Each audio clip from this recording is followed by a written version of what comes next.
Hello friends, welcome back to my channel Neeraj Dutt fitness.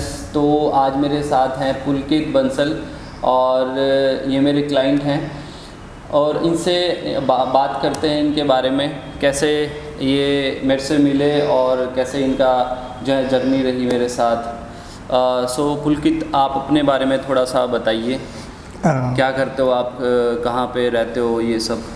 मैं सोनीपत में ही रहता हूँ, सेक्टर 14 में जी। अभी मैं सॉफ्टवेयर इंजीनियर हूँ गूगल में। अभी मेरा वर्क फ्रॉम होम चल रहा है, तो पूरी डेली रूटीन ऐसे ही रहती है कि कंप्यूटर के सामने बैठा होना रहना होता है। सेडेंटरी लाइफस्टाइल है। जी। तो उस वजह से मैंने सोचा कि थोड़ा जिम पे फोकस करना चाहिए, थोड़ा वर्कआउट एक्टिविटीज़ तो करनी इससे चाहिए। पहले आप कहीं दूसरी जगह रहते थे या यहीं पे रहते थे? मेरा कोविड से पहले मैं नोएडा रहता था, जहाँ पर मैं जॉब करता था। उससे पहले मेरा कॉलेज गुड़गांव में था। जब कोविड आया उसके बाद से सोनीपत में शिफ्ट हो गया। उसके बाद से लगातार आप जो है ना होम टाउन में ही हूँ मैं। हाँ, मैंने स्कूलिंग सोनीपत से ही की है। उसके बाद कोविड के बाद मैं अब यहीं पर हूँ। क्योंकि मैं आपको देखता था, आप जिम में आते थे। हाँ। और अच्छे मीट एंड ग्रीट अच्छा। हाँ। मिलते थे हम, लेकिन कभी इतना जो है ना बातचीत हो नहीं पाई। बिल्कुल ठीक है, राइट। और लास्ट मंथ 1.5-2 महीने पहले आपने बात की मेरे से। और उसके बाद शायद हमारी जर्नी शुरू हुई। बिल्कुल करेक्ट। हाँ, तो अगर मैं बात करूँ फिज़िकली कितना एक्टिव रहते थे आप पहले?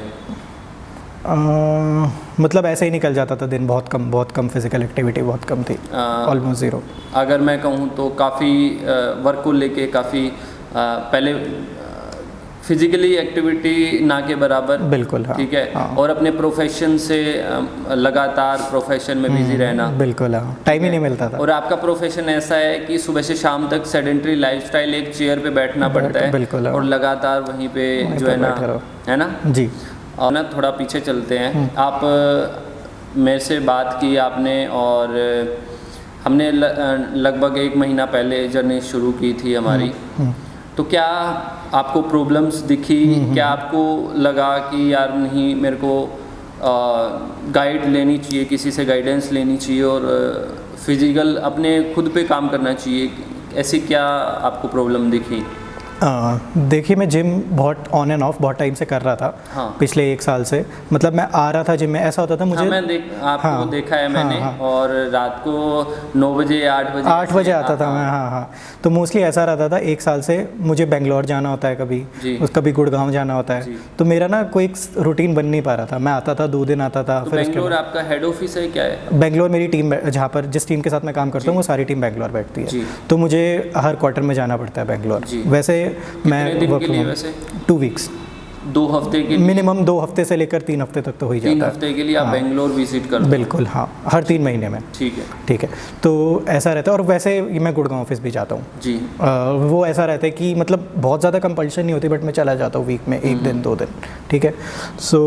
ऐसा ही ऑन ऑफ चल रहा था। मतलब मैं आता था तो मुझे लगता था कि मतलब मैं आ भी रहा हूँ रेगुलरली और कोई स्ट्रेंथ वगैरह कुछ मतलब इतना कोई फ़र्क नहीं पड़ रहा है मुझे। तो मुझे लगा कि मतलब अगर मैं एक्सरसाइज कर रहा हूँ तो मुझे एक बार मतलब सारे स्टैंड्स, पोजीशन वगैरह सारी चीज़ें समझनी चाहिए कि कैसे सही होता है। तो फिर मुझे लगा मैं सोच रहा था बहुत टाइम से गाइड लेना चाहिए मुझे, ट्रेनर लेना चाहिए। बट मेरे को कोई ऐसा टाइम ही नहीं मिल पा रहा था कि मैं 1 महीना यहाँ पर हूँ घर पे, कि मैं ढंग से उसको कर पाऊँ। तो अब मुझे दिखा कि 1 महीना हूँ मैं यहाँ पर और मैं कर सकता हूँ, तो इसलिए मैंने फिर आपको अप्रोच किया। उस टाइम से और अभी तक क्या कुछ आपको चेंजेस लगे बॉडी में? देखिए, सबसे पहले तो अगर आप फ्लेक्सिबिलिटी, सबसे पहले मैं बात करूँगा जब पहली बार हम मिले, जब ये बात डिस्कस शुरू हुई ट्रेनिंग के बारे में, क्या हमारे मतलब कम्युनिकेशन कैसा था, काउंसलिंग कैसे की, उसके बारे में थोड़ा बताइए। क्या मैं आपको समझा पाया? आपके सामने जो है ना पॉइंट ऑफ व्यू रख पाया, अच्छे से समझा पाया, वो बताइए थोड़ा सा। हाँ, देखिए सबसे इम्पॉर्टेंट चीज़ थी मसल्स की फ्लेक्सिबिलिटी। मुझे लगता था इसकी कोई इंपॉर्टेंस नहीं है, ठीक है, मैंने कभी इस पे ध्यान भी नहीं दिया, स्ट्रेचिंग पे और फ्लेक्सिबिलिटी पे मुझे इंपॉर्टेंस नहीं पता थी, ठीक है। हमने पहले दिन आए तो मुझे पता लग गया कि बैंड बच चुकी है, बिल्कुल ज़ीरो, बहुत स्टिफ है मसल्स, बिल्कुल भी फ्लेक्सिबिलिटी नहीं है मसल्स में। तो इस पर और आपसे पता लगा कि क्यों इम्पॉर्टेंट है, मतलब रेंज ऑफ मोशन बहुत कम था मेरा, क्योंकि बहुत स्टिफ थी मसल्स। तो क्यों इम्पॉर्टेंट है, डे टू डे एक्टिविटीज़ जो हम करते हैं उसके लिए भी बहुत इंपॉर्टेंट है ये वाली चीज़ें। सो वो आपसे पता लगा, उससे मुझे काफ़ी, मतलब डे 1 से लेकर आज तक काफ़ी ज़्यादा डिफरेंस लग रहा है अपने रेंज ऑफ मोशन में, पहले कितना था और आज कितना है। और स्ट्रेंथ, अगर मैं स्ट्रेंथ की बात करूँ तो मैं मानता हूँ स्ट्रेंथ पहले क्या थी और अब क्या है। और ओवरऑल मैं आपकी फ़िटनेस के बारे में पूछना चाहूँगा कि ओवरऑल आपकी फ़िटनेस कितनी इम्प्रूव हुई है, आपका थिंकिंग कितनी चेंज हुई है फ़िटनेस को लेके। हाँ, तो मैं उसके बारे में जानना चाहूँगा। ठीक है, सो फ़िटनेस के लिए मेरी थिंकिंग काफ़ी चेंज हुई है। पहले मतलब फ़िटनेस के साथ साथ डाइट भी बहुत इंपॉर्टेंट होती है, तो मैं डाइट पे बिल्कुल भी नहीं देता था ध्यान, कुछ भी खा लिया, कभी भी फ्राइड खा लिया, शुगर ही खा लिया खाना। तो डाइट मिली आपसे, तो अगर मैं जिम कर रहा हूँ, डेली कर रहा हूँ जिम, रूटीन भी बन गई है, तो अगर मैं ये वाला खाना खाता हूँ तो मुझे खुद गिल्टी फील होता है कि ये क्या खा रहे हो, क्या गंद खा रहे हो, बॉडी को कितना नुकसान कर रहा है। तो इससे मतलब ये फ़ायदा हुआ इससे मुझे। ट्रेनर के एफर्ट करने से कुछ नहीं होगा, बिल्कुल आपको ज़्यादा एफर्ट करने पड़ेंगे। करेक्ट, ठीक है। ट्रेनर आपको 1 घंटा 1.5 घंटा आप यहाँ पे वर्कआउट करवा सकता है, ठीक है, आपको अच्छी गाइडेंस दे सकता है, लेकिन वो उस गाइडेंस को फॉलो करना आपका काम है, ठीक है। और ट्रेनर के साथ आप 1 से 1.5 घंटा रहते हो, लेकिन बाद में आप वो तो आपको खुद को आपके जो है ना उतना डिसिप्लिन दिखाना पड़ेगा, ठीक है, रिजल्ट तभी आएंगे। राइट, करेक्ट, हाँ, ठीक है। और डाइट की बात करूँ तो मैंने आपको ज़्यादा फैंसी डाइट नहीं दी होगी शायद, हाँ, ठीक है, बिल्कुल। तो मेरा मोटिव यही रहता है कि ज़्यादा फैंसी डाइट ना देके ऐसी डाइट दी जाए कि जो क्लाइंट है वो अच्छे से फॉलो भी कर पाए, अफोर्ड भी कर पाए, ठीक है, क्योंकि हर किसी की देखो पॉकेट को भी देखना पड़ता है, बिल्कुल सही बात है, ठीक है। तो फैंसी डाइट ना देके और एक सिंपल डाइट जो न्यूट्रिशन बॉडी को चाहिए उस हिसाब से आपको डाइट देना, ठीक है, अच्छी गाइडेंस देना, अब वो फॉलो आपको करना है। बिल्कुल सही बात है, ठीक है। अगर आप बाहर जाके डाइट फॉलो नहीं कर रहे या डिसिप्लिन में नहीं रह रहे तो ट्रेनर भी क्या कर सकते हैं? ट्रेनर भी कुछ नहीं, सब अपना इंटरनल है वो तो, ठीक है, सही बात है। तो दोनों तरफ से एफर्ट 100% चाहिए, तब जाके आप जो है ना उस चीज़ को अचीव कर सकते हो। बिल्कुल सही बात, हाँ जी, ठीक है। तो दोस्तों जब पुलकित मेरे पास आए थे सबसे पहले मैंने इनको काउंसलिंग किया, अच्छे से इनकी बात सुनी और फिर इनको काउंसलिंग किया, इनको समझाया कि बॉडी में क्या दिक्कत है, कहाँ पे हमें काम करना है, कहाँ पे कब कौन सी ट्रेनिंग करनी है। हाँ, मैंने इनको पूरा समझाया अच्छे तरीके से। आई होप आपको समझ आया होगा। बिल्कुल, हाँ। ठीक है। तो मैंने पूरी बॉडी जो है असेसमेंट की, इनकी पोस्चर असेसमेंट किया और मैं ये समझता हूँ कि जब ये आए तो मैं हैरान था, क्योंकि मैं खुद देखता था इनको जिम में आते थे और मैं ये सोच रहा था इतने दिनों से वर्कआउट कर रहे हैं लेकिन इनको अभी तक जो रिजल्ट्स होने चाहिए वो क्यों अचीव नहीं हुए। ठीक है। तो फर्स्ट प्रायोरिटी मेरी थी कि इनका जो है ना जो फ्लेक्सिबिलिटी इशू मेन था इनका, क्योंकि जॉइंट्स के अराउंड मोबिलिटी बहुत कम थी, फ्लेक्सिबिलिटी बहुत कम थी और स्ट्रेंथ भी कम थी।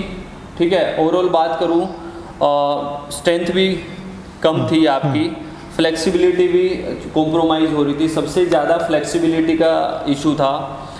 तो मैंने जो प्रेफरेंस दी वो फ्लेक्सिबिलिटी को दी, क्योंकि जब भी मैं कोई मूवमेंट मैंने इनकी चेक की तो वो मूवमेंट कर ही नहीं पा रहे थे, रेस्ट्रिक्शन इतना था जॉइंट्स के अराउंड और फ्लेक्सिबिलिटी इतनी कम थी।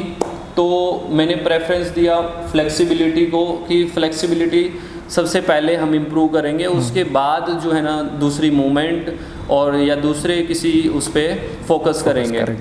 तो ये इसलिए था ताकि आप अच्छी फ्लेक्सिबिलिटी अचीव करो और उसके बाद में मूवमेंट करो। वो काफ़ी इजी हो जाता है आपको मूवमेंट करने के लिए और मूवमेंट को समझने के लिए। बिल्कुल, ठीक है। और मैं यहाँ पे वीडियो डाल दूँगा आपके जो स्क्रीन पे, आप देखोगे कि कितना मूवमेंट या रेंज ऑफ मोशन में फ्लेक्सिबिलिटी में कितना कुछ चेंजेस आए हैं। तो अभी ये 1 महीना मेरे साथ इन्होंने ट्रेनिंग किया है और डेफिनेटली इन फ्यूचर भी हम दोबारा कंटिन्यू करेंगे। तो अभी आपको बेंगलोर जाना है कितने दिनों के लिए?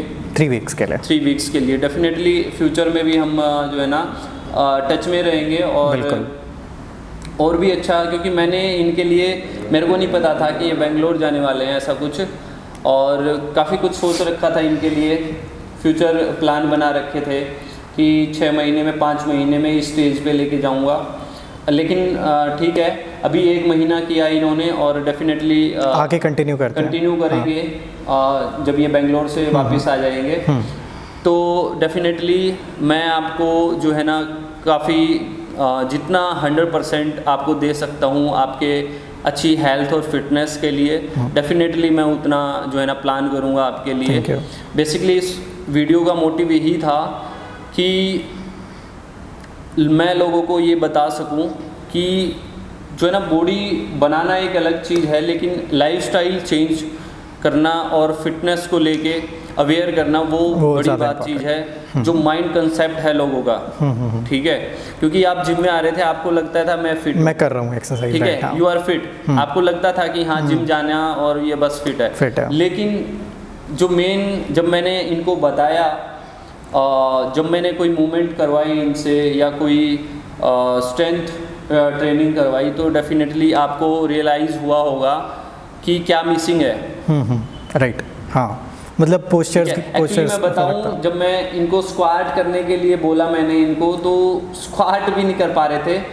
और डेफिनेटली आप आज की डेट में आप काफ़ी अच्छा इम्प्रूव किया है आपने। और सबसे मैं इनको भी थैंक यू बोलना चाहूँगा, क्योंकि इन्होंने कोऑपरेट किया और जो है ना मेरे साथ साथ इन्होंने भी काफ़ी मेहनत की है और आगे भी करेंगे। पुलकित, आप क्या कहना चाहोगे लोगों को? मैं यही कैसा आपका एक्सपीरियंस था ओवरऑल, बताओ थोड़ा। मेरा एक्सपीरियंस बहुत अच्छा था। मैं यही कहना चाहूँगा लोगों को कि हमें लगता है जब हम जिम आते हैं कि हमारा हम जो कर रहे हैं एक्टिविटीज़, जो हम वेट ट्रेनिंग कर रहे हैं, उनका पोस्चर एंड ऑल सब सही है, एंड फ्लेक्सिबिलिटी भी इम्पॉर्टेंट नहीं है हमारी बॉडी को, बट स्टिल ये सब चीज़ें भी बहुत इंपॉर्टेंट है। पोस्चर से बहुत फ़र्क पड़ता है जो हम कर रहे होते हैं मसल्स को। तो या मतलब पिछले 1 महीने में आई रियलाइज्ड कि these things are also very important. Thank you, आप इधर जो है ना आए और आपने टाइम दिया अपना। प्लेजर। Thank you.